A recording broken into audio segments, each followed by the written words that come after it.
Hi everyone, welcome to Bindass physics. और आज हम लोग देखने वाले हैं gravitational potential due to solid sphere, है ना। सॉलिड स्फीयर की वजह से ग्रेविटेशनल पोटेंशियल 3 केसेस पर हम लोग देखेंगे। पहला केस सरफेस के बाहर, दूसरा केस सरफेस पर और तीसरा केस सरफेस के अंदर, है ना, जो सॉलिड स्फीयर हम लोग पकड़ेंगे। ठीक है ना। अब देखते हैं, सॉलिड स्फीयर एक ड्रॉ कर देते हैं, है ना। तो बाहर की पॉइंट पर एक पॉइंट मान लेते हैं P, है ना। अब यहाँ सॉलिड स्फीयर आप लोग अगर इमेजिन करना चाहते हो तो एक ऑनियन को कर सकते हो, प्याज, है ना। तो उसको कर सकते हो एक सॉलिड स्फीयर की तरह इमेजिन, क्योंकि वो अंदर में क्या होता है, फिलअप होता है ना।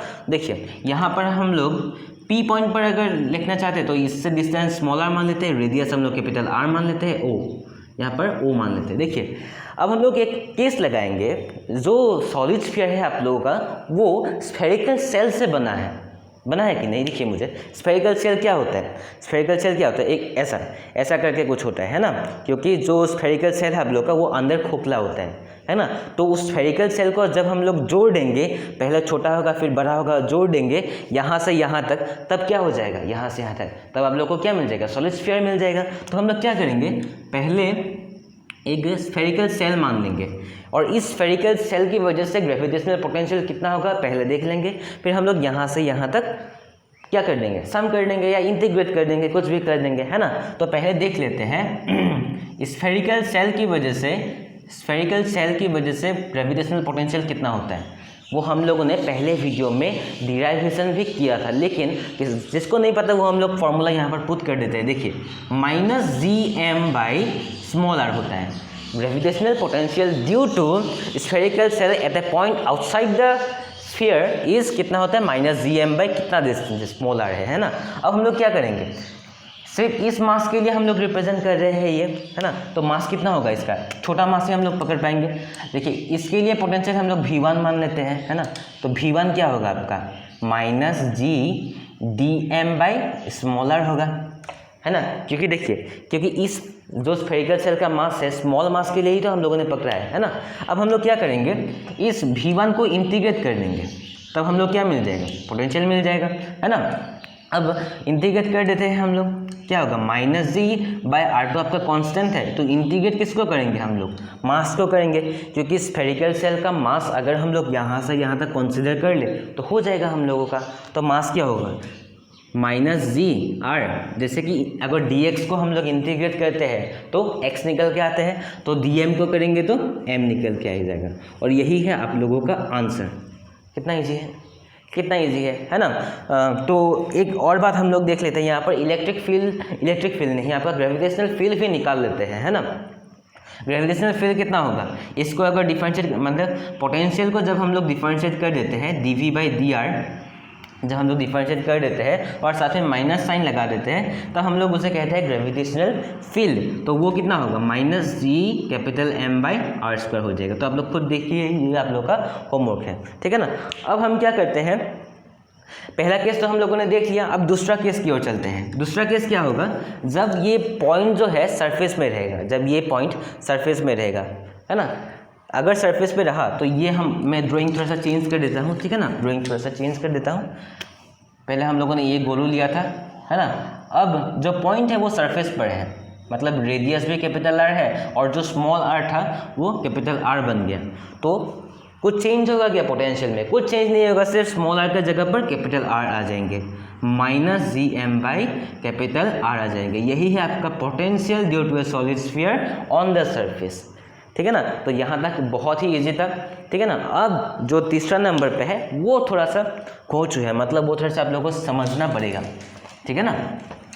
अब देखते हैं इनसाइड पर, क्योंकि सॉलिड स्फीयर है इसलिए इनसाइड पर कुछ पोटेंशियल होगा या ग्रेविटेशनल फील्ड होगा, नहीं तो ग्रेविटेशनल फील्ड अंदर 0 होता अगर वो स्फेरिकल सेल होता, है ना। अब देखते हैं हम लोग एक सॉलिड स्फीयर की वजह से कितना होगा, ठीक है ना। सॉलिड स्फीयर मतलब अंदर कुछ है ना।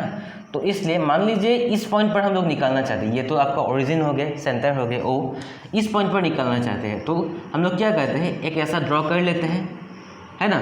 और ये क्या है, एक सॉलिड स्फीयर है ना। तो इसकी वजह से कितना होगा वो हम लोगों ने देखा ही था, अभी ही देखा था, है ना। तो वो कितना होगा उसे हम लोग V1 मान लेते हैं। इसकी वजह से यहाँ से यहाँ तक का डिस्टेंस स्मॉल आर मान लेते हैं, और इसकी वजह से कितना होगा ग्रेविटेशनल पोटेंशियल वो हम लोग V1 मान लेते हैं। लेकिन देखिए यहाँ पर भी तो मास है, यहाँ पर मास है या नहीं, है ना मास, तो इस मास की वजह से भी तो कुछ पोटेंशियल इस पॉइंट पर बनेगा, इस पॉइंट P पॉइंट पर बनेगा, है ना, इस पॉइंट पर P पॉइंट पर तो कुछ तो बनेगा ना इस मास के लिए। तो वो हम लोग कैसे निकाल सकते हैं, फिर से हम लोग एक स्फेरिकल सेल ले लेंगे जिसका कुछ थिकनेस होगा, जिसका क्या होगा, कुछ थिकनेस होगा, है ना, और उसको हम लोग क्या करेंगे, P इंटीग्रेट कर देंगे कहाँ से कहाँ तक, यहाँ से यहाँ तक, है ना, यहाँ से यहाँ तक, और हम लोग यहाँ से आपका स्फेरिकल सेल का डिस्टेंस x मान लेते हैं, क्या मान लेते हैं, x मान लेते हैं। आई होप आप लोग डायग्राम को समझ पा रहे होंगे, है ना। पहला इसके लिए इसके लिए कुछ होगा पोटेंशियल P पॉइंट पर, है ना। अब P पॉइंट पर बाहर की जो स्फीयर था तो उसकी मास के लिए भी तो कुछ होगा ना, तो वो हम लोग दो केसों के मतलब पोटेंशियल जो है वो आपका दो तरीके से निकालेंगे, एक V1 plus V2। I hope आप लोग डायग्राम को समझ पा रहे हैं। डायग्राम को पहले ड्रॉ कर लीजिए तब आप लोग को आसानी हो जाएगा, है ना।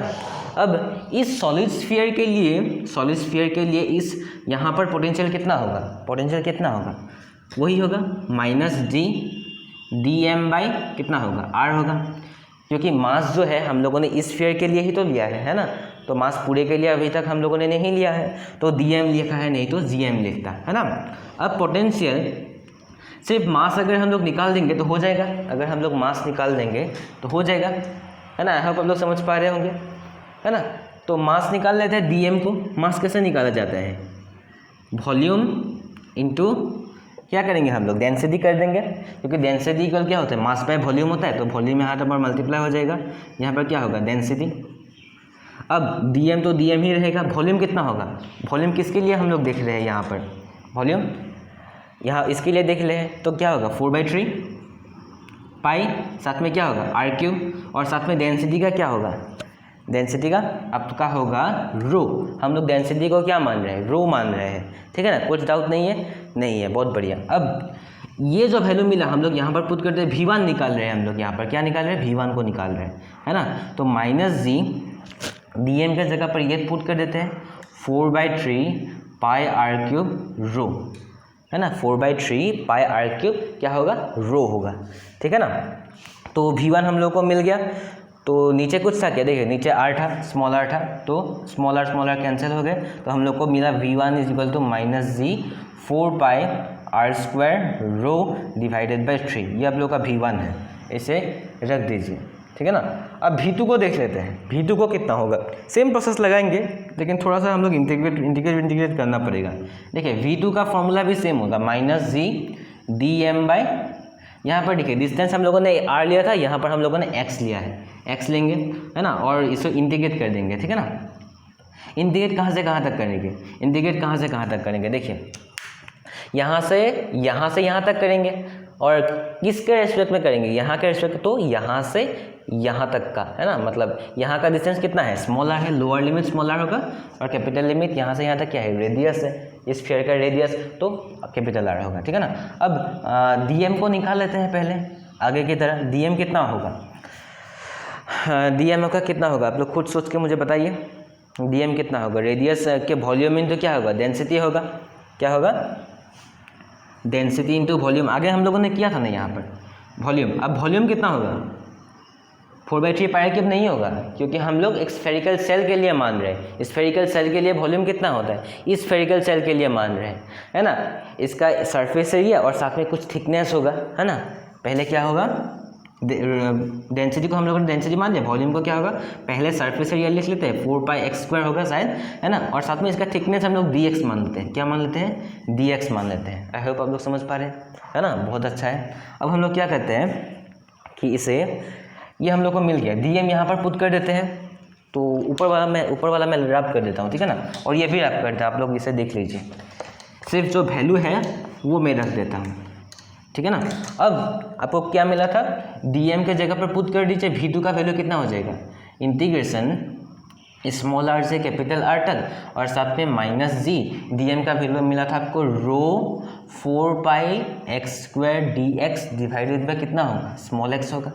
आई होप आप लोग समझ पा रहे हैं, है ना। तो यहाँ से x और x कट गया तो निकलेगा क्या, तो कुछ यहाँ पर कांस्टेंट है, जैसे -g कांस्टेंट है, रो कांस्टेंट है, 4π कांस्टेंट है ना। तो अंदर क्या बचा, अंदर सिर्फ x dx बचा। x को इंटीग्रेट करेंगे तो क्या मिलेगा, ये तो कांस्टेंट है आपका, साथ में क्या है x² मिलेगा आप लोगों को, है ना। लिमिट लगा देंगे स्मॉल r से कैपिटल R तक, है ना। बहुत बढ़िया बात है। देखिए v2 इज इक्वल टू क्या होगा, साथ में ये कांस्टेंट था, ये कांस्टेंट ऐसे लिख लेंगे आप लोग, x²/2 पहले कैपिटल R को पुट करिए, r²/2 माइनस क्या होगा r²/2, ये है आपका आंसर। और साथ में ये कांस्टेंट क्या है -g रो 4π। तो ये आपका v2 मिल गया, ये आपका v1 मिल गया, दोनों को प्लस कर दीजिए। तो ये मैं रैप कर रहा हूँ, यहाँ से यहाँ तक मैं रैप कर रहा हूँ, ठीक है ना।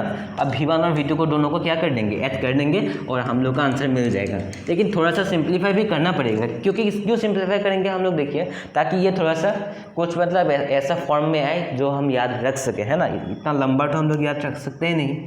तो पोटेंशियल क्या होगा, v1 प्लस v2 होगा।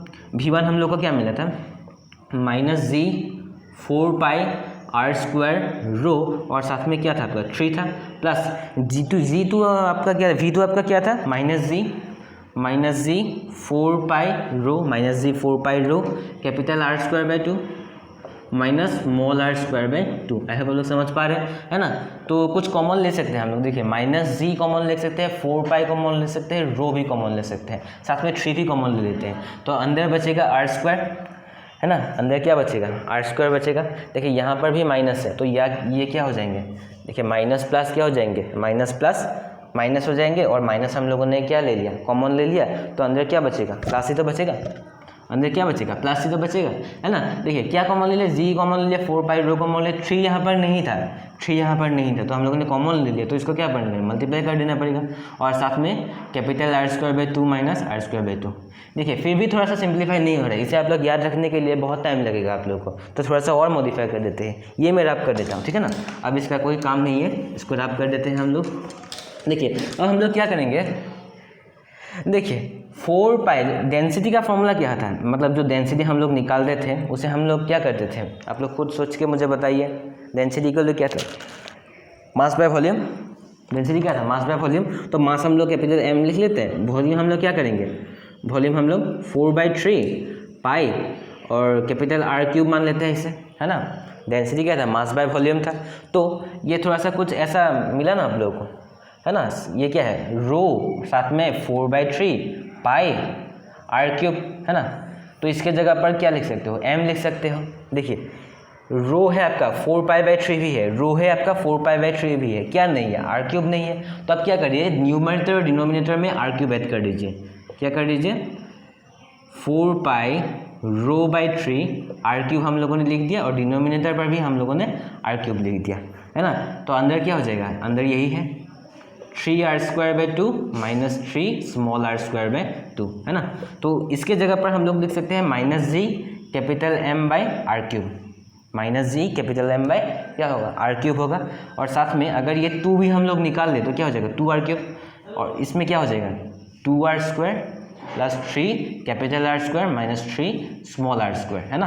तो ये आप लोग का आंसर लास्ट स्टेप है ये, तो थोड़ा सा रुक जाइए, है ना। 2r³ मतलब पहले तो 3r², इससे कुछ करना नहीं है, और यहाँ पर क्या हो जाएगा r² हो जाएगा। तो आई होप यहाँ पर आप लोग समझ गए, है ना। तो यही है आप लोग का आंसर। तो मिलते हैं अगले वीडियो में, इसका आप लोग स्क्रीन चल लीजिए, पढ़ाई करते रहिए एक्चुअली। तो मिलते हैं अगले वीडियो में, तब तक के लिए जय हिंद।